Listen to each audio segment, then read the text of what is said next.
l'avait perdu, il s'était, je sais pas, évanoui, endormi peut-être, Oui. mais il nous revient plus beau Oui. que jamais, en pleine forme. Oui. Lorenzo, s'il vous plaît.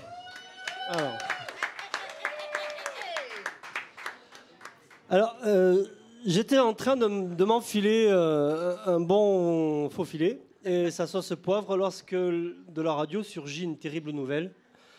J'allais mourir. Non. Ouais. Oui. Mange du steak, tu auras un cancer du côlon, disait-il. Je ne savais même pas où c'était le côlon. Au nord, sans doute, me souviens-je subitement à travers cette mélopée d'enfance qui me revint. Au nord, c'était les côlons.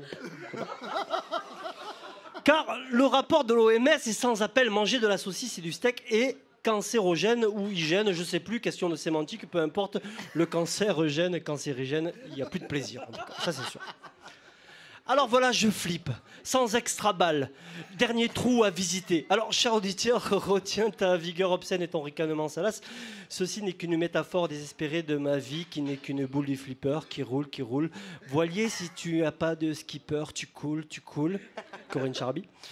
Je reprends. Dernier trou à visiter, bumper, une fourchette salvatrice, tac, gauche-droite, en sursis, la boule repart, mais si proche du game over, je tilte, il est là, le cancer de la bouffe. Je vais mourir par cette bouche qui me nourrit et qui ne rêvait que d'amour et de baisers. Je vais mourir par ce rectum qui, lui, n'a jamais rêvé de rien, mais bon, il est là, faut bien que je m'en accommode. J'écris. Pourquoi? Mais ce salaud de cancer des enfoirés, tu crois que je vais t'inviter comme ça? Eh bien non, car pour te faire chier, cher cancer, et vivre le plus longtemps possible ma vie d'amour, de joie, d'enfant et de poésie, la semaine dernière, je suis allé au Biocop. Ouais. Eh oui, monsieur Cancer, je vais te le mettre bien déprofondi. C'est toi qui vas l'avoir dans le fion, ta propre tumeur, tel le serpent qui se mord la queue, ce qui te distingue de moi, qui me pend mort à ce qui me sert de queue. Mais je m'égare. Je suis allé au Biocop et c'est génial. Déjà, bio, ça veut dire vie en latin. C'est beau. Et cop, j'en sais rien, mais certainement, ça veut dire très très cher. Bon. Alors, Robocop, c'est un robot très très cher, par exemple. Syncope, j'imagine que ce sont des implants mammaires de luxe. D'accord. Bref, j'ai pris mon vélo. Oui, pas... On n'aurait pas dû se reposer comme ça, lui. J'ai pris mon vélo. Oui, le Biocop, c'est sans moteur, sinon c'est pas cohérent. Je vous rappelle que mon premier but dans la vie, c'est de ne pas mourir. Donc, je prends mon vélo, mon cabas et mon culot, et me voici déguisé en bioman pour affronter la biogalaxie en fredonnant du biolait. Si tu aimes les soirs de pluie, mon enfant, les ruelles de l'Italie et le pain des passants. Biodépressif, donc, je pousse la bioporte du Biocop. Et étrangement, un sentiment de bonheur palpite en mon cœur. C'est toujours une appréhension particulière que de découvrir un lieu intime et inconnu, une excitation fébrile. Je reconnais la timide et maladroite approche que je peux avoir avec une femme affable m'invitant en son sein. J'ai peur, je me tâte, pas à l'aise. D'autant plus qu'un Biocop, c'est très grand et tout le monde semble se connaître, semble être l'ami des animaux, de la nature et des cheveux enduits à l'huile et d'argan, qui certes les nourrissent avec efficience, mais dont l'effet gras m'interpelle quelque peu. Tout le monde a l'air gentil, le sourire bio, l'empressement modéré, la colère couvée, les étals font envie, les distributeurs en vrac de riz multiples, de pâtes diverses, de céréales molles abondent et nous invitent à nous y abandonner. Je commence à me faire accepter par la chaleur de cette demoiselle échoppe, au point de me sentir transporté un instant au pays des biosounours. Je suis heureux, me semble-t-il. Pour ma première expérience, ne sachant pas si je pouvais payer en 4 fois sans frais, j'ai voulu m'acheter de quoi me faire un petit déjeuner bio. Bon, alors il me fallait du lait. Alors, première difficulté. 1000 laits s'offrent à moi. Lait de riz, demi-lait d'épeautre, noisettes, soja, amandes, avoine. Mais il n'y a pas donc que les vaches et les mamans qui font du lait.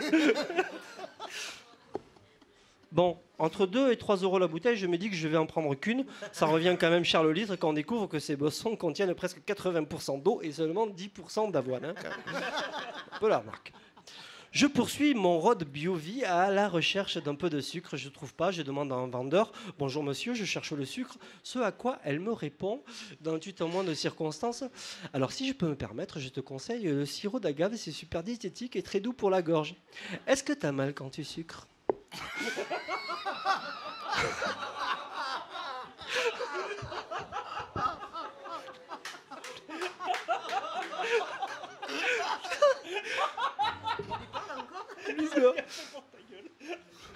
L'humeur badine.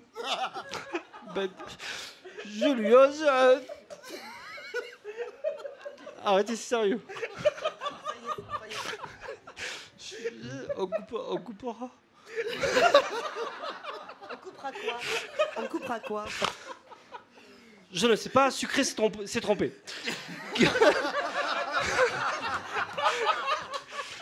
Qui la laisse à quoi? Puisqu'en fait, il s'agissait bien d'une dame, malgré sa moustache écologique, qui la distingue très nettement d'une vendeuse de grande surface pas bio. Toute calibrée, fraîche, sans aspérité apparente, pesticidée à la vie est belle de Lancôme, aux notes d'iris et de jasmin, mais j'aime bien aussi. Déconcerté, je pris la menue bouteille de sirop étiquetée d'un étonnant 6,50 € et filai rejoindre le charcutier à qui je pris une demi-tranche de jambon blanc venu tout droit d'un cochon, certes local, mais a priori super mort. Comme quand j'ai toujours pensé qu'un animal bio devait toujours être vivant pour être consommé, mais je me suis vite rendu compte que c'était pas possible. N'empêche que 40 € le kilo de jambon blanc bio, oui c'est vrai. Ton cancer rectal, tu le favorises certes, mais tu le cotises aussi. Poursuivant mon périple, je découvre dans les allées avec sourire qu'ils font aussi des tampons bio et des couches bio. Oh les salauds! Ils savent bien te faire peur pour vendre leurs trucs sur internet. Je suis allé voir. Les couches ordinaires contiennent des produits potentiellement dangereux pour votre bébé, comme du benzol, de la dioxine, du tubityl-étain, qui pourrait nuire au système immunitaire et hormonal du bébé. Ah, merde Lulu, pardon, je suis un monstre. Parce que j'ai mis des couches, mais pas bio. Et ils ajoutent, de plus ça pollue pas, vous pouvez utiliser nos couches biodégradables souillées dans votre compost pour les parents qui ont un jardin et qui le cultivent de manière bio. Alors le pote qui me fait bouffer des tomates semées dans un terreau de couches bio de son fils, pote ou pas pote, je le tripe, je te jure, c'est pas possible. Bref, j'ai fini mes courses, j'ai pris du café équitable, du jus d'orange en carton recyclé, une vraie pomme très moche et pas calibrée, ça c'est chouette, du pain d'épeautre, j'étais très heureux. Je suis passé à la caisse. Oui. J'étais très malheureux. Car oui, le bio, c'est classe, mais c'est cher. Et moi, je lutte des classes et le cher. Comment vanter une idéologie inaccessible pour beaucoup de monde, à moins d'avoir tous un salaire bio?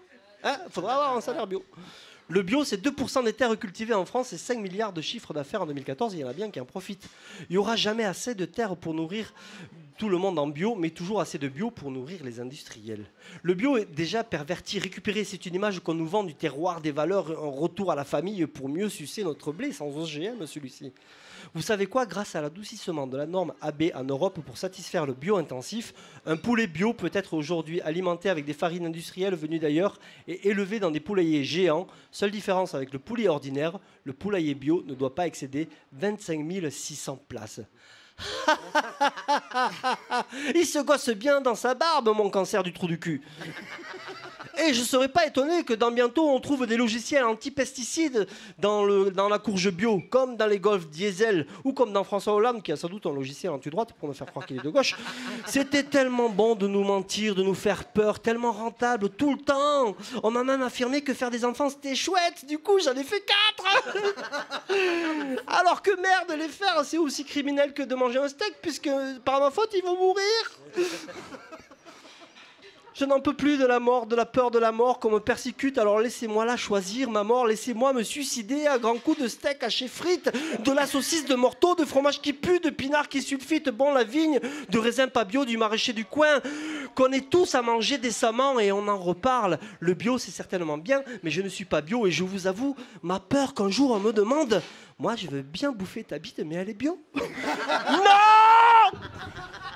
Qu'on me laisse en paix, je veux juste manger mon petit steak et regarder mes enfants grandir sans peur ou sans me sentir coupable, bio ou pas bio. Je partirai à l'heure qui sera la mienne, bien trop tôt quoi qu'il en soit. À bon entendeur, salut. Lorenzo!